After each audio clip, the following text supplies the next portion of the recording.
तस्करांच्या तावडीतून 8 गोवंशांची सुटका, 6,60,000 रुपयांचा मुद्देमाल जप्त.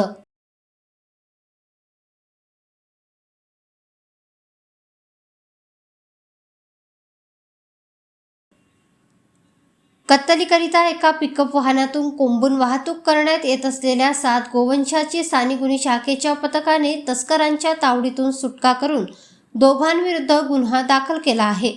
या कारवाईत 6,60,000 रुपयांचा मुद्देमाल जप्त करण्यात आला आहे. ही कारवाई शुक्रवारी मूल पोलीस ठाणे हद्दीतील नांदगाव येथे करण्यात आली.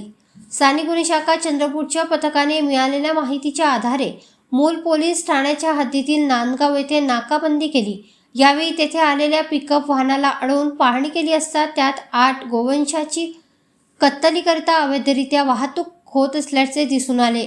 या कारवाईत पोलिसांनी गोवंश व पिकअप वाहन असा एकूण 6,60,000 रुपयांचा मुद्देमाल जप्त केला. या प्रकरणात वाहन चालक स्वप्नील कुळमेते, विशाल बट्टे या आरोपींविरुद्ध महाराष्ट्र प्राणी संरक्षण कायदा सहकलम 349 अन्वये गुन्हा नोंदविण्यात आला आहे.